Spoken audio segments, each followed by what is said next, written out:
আসসালামু আলাইকুম রহমতুল্লাহ, সবাইকে শুভ সকাল। আজকে আমাদের এখানে একটা থিওরি ক্লাস হবে। হ্যাঁ, তার মধ্যে আমরা দুইজনের থিওরি ক্লাস আছে। আপনার সর্বপ্রথম থিওরি ক্লাসটা হয়েছে, আর আপনার কি এটা প্রথম থিওরি ক্লাস হচ্ছে? হ্যাঁ জি জি, আচ্ছা ঠিক আছে।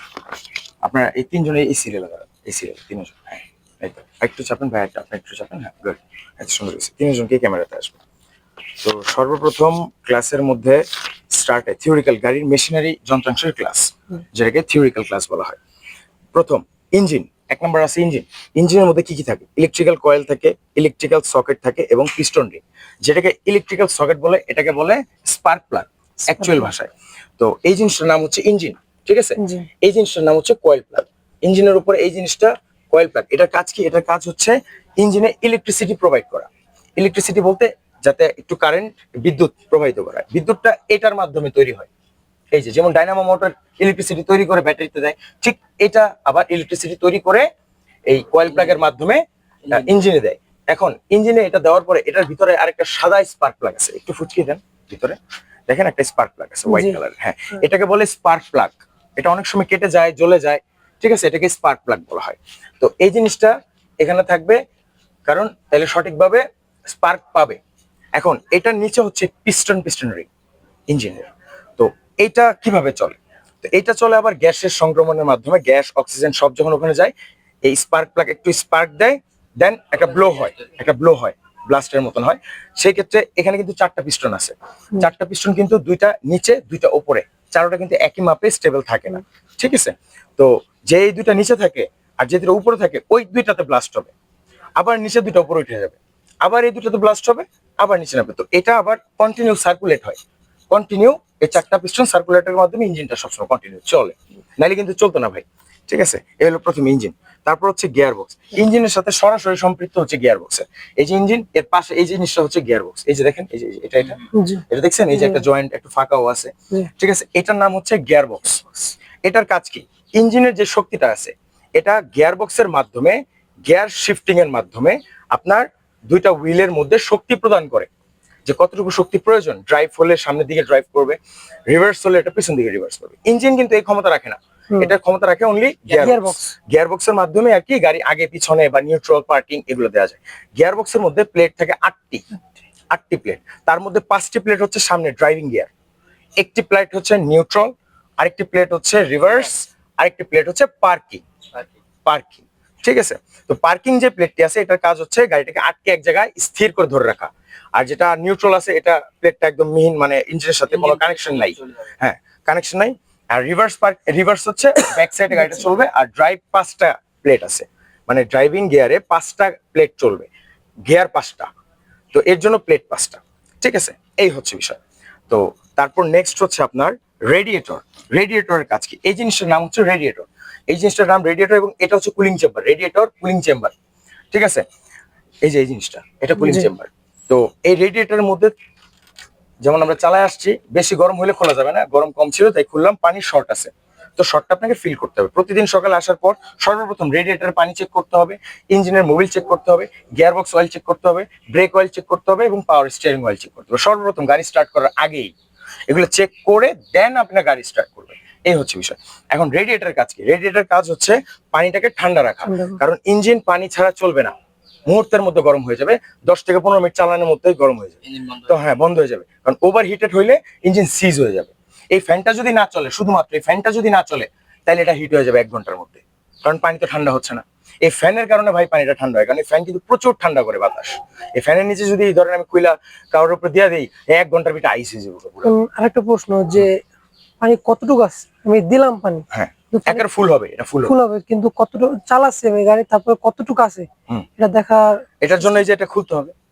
ধরেন আপনি ফুল করছেন, প্রতিদিন সকালে এসে এটা চেক করতে হবে, পানি না থাকলে দিবেন, দেওয়ার পর আবার চালাইছেন, চালায় এটা আধা ঘন্টা রেস্ট করার পরে দেন আপনি আবার খুলে দেখবেন যে পানি শর্ট হয়েছে। এই যে পানি শর্ট হচ্ছে, কারণ হচ্ছে পানিটা বাষ্প হয়ে গেছে, যেটা হিট হওয়ার কারণে পানিটা চারি সাইড থেকে বাষ্প হয়ে কিছুটা পানি বাইরে বের হয়ে আসছে। এই হচ্ছে বিষয়। আর এটার আরেকটা রিজার্ভ ট্যাঙ্কি আছে, রেডিয়েটরের একটা রিজার্ভ ট্যাঙ্কি। এই যে এই দেখেন, এখানে একটা রিজার্ভ ট্যাঙ্কি আছে, এই যে, জি ঠিক আছে। এটা হচ্ছে রিজার্ভ ট্যাঙ্কি, এটার মধ্যে পানি দিয়ে রাখতে হবে। হ্যাঁ, এটার হাফের উপরে থাকবে, মানে ফুলের থেকে কম থাকবে সব সময়। কারণ রেডিয়েটরে যখন অতিরিক্ত মাত্রায় গ্যাস হবে, বা অতিরিক্ত মাত্রায় প্রেসার হবে, তখন এই পাইপের মাধ্যমে দেখেন এই যে একটা পাইপ, এক্সট্রা পাইপ দেওয়া আছে, এই পাইপের মাধ্যমে এখান দিয়ে হাওয়াটা রিলিজ হবে, এটার ভিতরে চলে আসবে। হ্যাঁ, আর এই যে এদিক দিয়ে হাওয়াটা রিলিজ হবে। আর যদি এখানে পানি কম থাকে তখন পানি টানবে ওই ওই হ্যাঁ, যেটা হচ্ছে রিজার্ভ ট্যাঙ্কি, ওখান থেকে পানিটা টানবে। ঠিক আছে, যতটুকু প্রয়োজন ওটা টেনে টেনে নিবে। এই হচ্ছে বিষয়। হ্যাঁ, এটা হচ্ছে রেডিয়েটরের কাজ। এখন আরেকটা বিষয় বুঝাই, রেডিয়েটরের ওয়াটার সাপ্লাইয়ের পাইপ হচ্ছে এটা প্রথম, যেটা ইঞ্জিনে যায়। এই যে ইঞ্জিনে যে ইঞ্জিনে করে আবার নিচ দিয়ে যে ওই লাইনটা, এই যে এই লাইনটা দিয়ে বের হয়ে যায়, এই যে সেকেন্ড পাইপ, এই যে এটা দিয়ে বের হয়ে আবার রেডিয়েটর ঢুকে গেছে। দেখেন রেডিয়েটর ঢুকছে না পাইপটা? হ্যাঁ, এদিকে দেখা যায় না, ওদিক দিয়েই। এটা খুললে দেখা যাবে। তো এই রেডিয়েটরের সাথে নিচ দিয়ে কানেক্টেড হয়ে গেছে। আমি বলি শুনেন জাস্ট। হ্যাঁ, এই কানেক্টেড হওয়ার কারণে এদিক দিয়ে পানিটা যায়, আবার সার্কুলেট হয়ে পানিটা ওদিক দিয়ে বের হয়ে চলে আসে এবং আবার ঠান্ডা হয়ে জিনিসটা ক্রমাগত সার্কুলেশন চলতে থাকে। এই হচ্ছে রেডিয়েটরের কাজ। হ্যাঁ, আর এটা হচ্ছে রেডিয়েটর ইলেকট্রিক্যাল ফ্যান, যেটা কাজ করে রেডিয়েটরকে ঠান্ডা করার জন্য, এই কুলিং চেম্বারটাকে ঠান্ডা করার জন্য কাজ করে। ভাই ক্যামেরা চলতেছে, ভাই ক্যামেরা চলতেছে, এদিকে আসেন। তারপর হচ্ছে এয়ার ফিল্টার। এয়ার ফিল্টারের কাজ কি? এয়ার ফিল্টারের কাজ হচ্ছে গাড়িতে অক্সিজেন প্রোভাইড করা, অক্সিজেন দেয়া। এখন অক্সিজেন যে দিচ্ছে, বাইরে থেকে ধুলাবালি সব টেনে নিচ্ছে। এই দেখেন এয়ার ফিল্টারের লাইন হচ্ছে এখানে, এই যে দেখেন, এই যে ফাঁকাটা দেখছেন, এই যে পাইপটা, হ্যাঁ এই পাইপটা দিয়া, এই যে পাইপটা দেয়, এই যে আন্দা এসে, এই যে দেখেন পাইপটা নিচে ঢুকছে, নিচে ঢুকে গেছে। আর এটার ভিতরে এয়ার ফিল্টার আছে, এই যে মাঝখানে ফিল্টার দেখছেন, মাঝখানে একটা ফিল্টার আছে। তো এই বাতাসটা ভিতর দিয়ে যে ওই ফিল্টারটার মাধ্যমে ফিল্টার হয়ে তারপর উপর দিয়ে আসে এই পাইপটার মাধ্যমে। ঠিক আছে, হ্যাঁ আপাতত খোলা আমি পরে লাগাইতেছি। তো উপর দিয়া এই মাধ্যমে চলে আসে। হ্যাঁ, কারণ অক্সিজেন ছাড়া কিন্তু ভাই আগুন জ্বলবে না, এটা আপনারা ভালোই জানেন। তো অক্সিজেন ছাড়া আগুন যেহেতু জ্বলবে না, তাই অবশ্যই হাওয়া বাতাসের দরকার আছে ইঞ্জিন চলার জন্য। এই বাতাসটা আবার অন্য একটা প্রপেলারের মাধ্যমে পিছন দিয়ে বের করে দেয়। যখন ইঞ্জিনে এই অক্সিজেনটা পৌঁছায়, সেখানে ব্লো হয়। তো ব্লো হওয়ার পর কিন্তু ধোঁয়া আছে, অবশ্যই ধোঁয়া আছে। সেই ধোঁয়াটা পিছনে সাইলেন্সার পাইপ দিয়ে বের করে দেয়, অটোমেটিকলি টাইনা বের করে দেয় ইঞ্জিন। ঠিক আছে, এই আরেকটা কাজ। তারপর আসি, এখানে আছে আপনার গ্যাস কিট। গ্যাস কিট, এই জিনিসটার নাম হচ্ছে গ্যাস কিট। গ্যাস কিটের কাজ কি? পিছনে আমাদের একটা 60 লিটার সিলিন্ডার আছে, গ্যাসের সিলিন্ডার। সেই সিলিন্ডার তো আপনার 200 PSI পর্যন্ত গ্যাস প্রেসার নিয়ে থাকে। তো এখনো প্রেসার আছে মিনিমাম 150 PSI। তো ওই 150 PSI তো আমি আর ডিরেক্টলি এখানে লাইন দেওয়া সম্ভব না ইঞ্জিনের সাথে। তাই গ্যাস কিট কি করে, যতটুকু পরিমাণে আপনার গ্যাস প্রয়োজন ওই অনুযায়ী গ্যাস কিটটা প্রোভাইড করে আপনাকে। ঠিক আছে, এটাও টুইনিং মিলানোর সিস্টেম আছে। এই যে এটা দিয়ে টুইনিং মিলায়, এই যে জিনিসটা বাড়ানো কমানো দিয়ে টুইনিং মিলায়, এই যে এটা। ঠিক আছে, এটা দিয়ে টুইনিং মিলায়, এই যে এটা দিয়ে টুইনিং মিলায়। এখান থেকে আমি টুইনিং মিলিয়ে দেওয়ার পরে এই পাইপটা হচ্ছে গ্যাসের লাইন, যেটা যাচ্ছে ইঞ্জিনে। এখন এখানে এটা হচ্ছে গ্যাস নেয়ার লাইন, এই যে দেখছেন লাইন, এই যে পাইপ, এটা চলে গেছে সিলিন্ডারে ডাইরেক্ট। আর এই যে সিলিন্ডার থেকে আরেকটা লাইন আসছে গ্যাস কিটে। ঠিক আছে, তো এটা গ্যাস কিটে যতটুকু দরকার ওই অনুযায়ী এই যে আরেকটা পাইপ, প্লাস্টিক পাইপটা দেখতে পাচ্ছেন, এই পাইপটার মাধ্যমে এখানে চলে আসে। এখন এখানে আরেকটা বিষয় বলি, এই যে গ্যাসটা আসতেছে, এটা এবং এই যে অক্সিজেন আসতেছে, দুইটা সংমিশ্রণ হইয়া তারপর এই প্রপেলার বা সাকশন পাইপে আসে, এই যে এখানে। আর এটা কতটুকু আসে, আপনার অ্যাক্সেলারেশন অনুযায়ী আসে। আপনি যতটুকু অ্যাক্সেলারেশন দিচ্ছেন ওই অনুযায়ী আসতেছে, এর বেশি আসবে না। আপনি যত, আবার এখানেও কিন্তু একটা টুইনিং আছে, এই যে একটা টুইনিং, এই দেখেন এই যে একটা টুইনিং, এটা টুইনিং, যে কতটুকু আপনি পাড়া দিচ্ছেন এবং কতটুকু করে গ্যাস আসতেছে, এটা বাড়ানো কমানো সিস্টেম আছে। এগুলোকে বলে টুইনিং। কারণ গ্যাসের টুইনিং যদি ঠিক না থাকে, হয়তো গাড়িতে আরপিএম বেশি থাকবে, আর নয়তো আরপিএম কম হবে। কম হলে একটু বাড়াইতে হবে, বেশি হলে কমাইতে হবে। পারফেক্ট হচ্ছে 1000 আরপিএম থাকতে হবে, এটা প্রত্যেকটা গাড়ির জন্য পারফেক্ট আরপিএম। ঠিক আছে, এই হচ্ছে আপনার গ্যাস কিটের কাজ। নেক্সট হচ্ছে সকেট জাম্পার। সকেট জাম্পারকে অ্যাকচুয়াল ভাষায় বলা হয় শক অ্যাবজর্ভার। কি বলা হবে?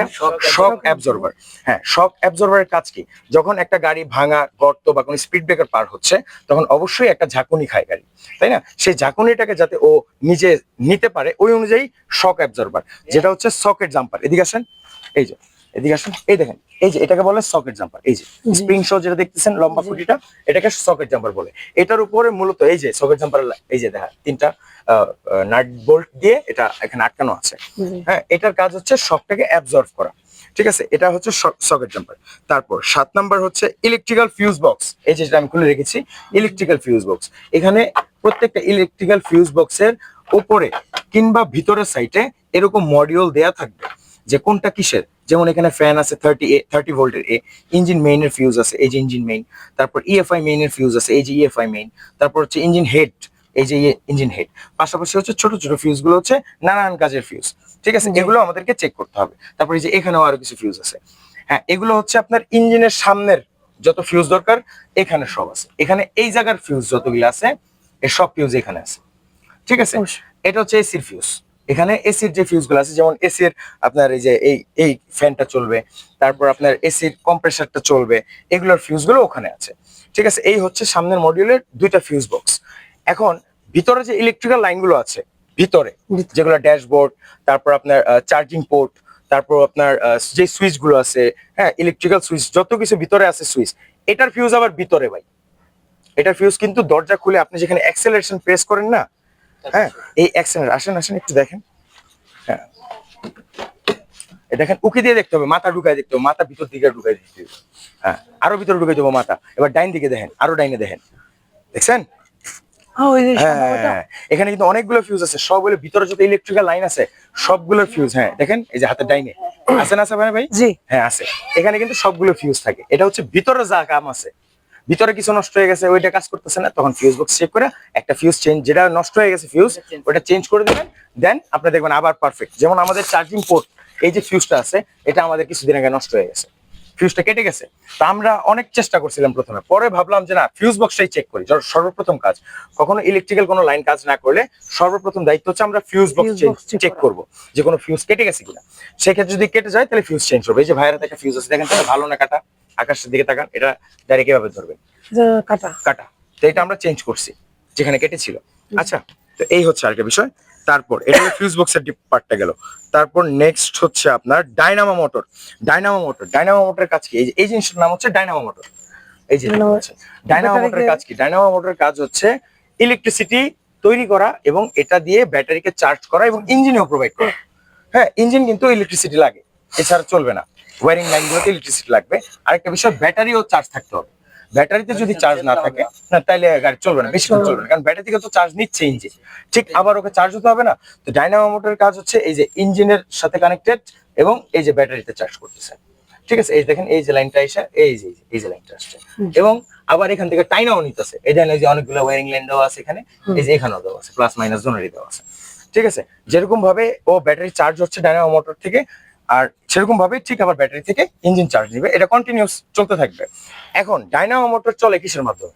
ও কিন্তু কোনো কারেন্ট নিয়ে বা ইলেকট্রিসিটিতে চলে না, ও চলে হচ্ছে ইঞ্জিন যখন চলে, ইঞ্জিনের যে মেন প্রপেলার আছে ওই যে ওইটা দেখতে পাচ্ছেন, মেন চাকাটা ওই যে বড়টা, সবার নিচে যে বড় চাকাটা দেখতে পাচ্ছেন, এটা হচ্ছে ইঞ্জিনের মেন চাকা। এই একটা চাকা দিয়ে সবগুলো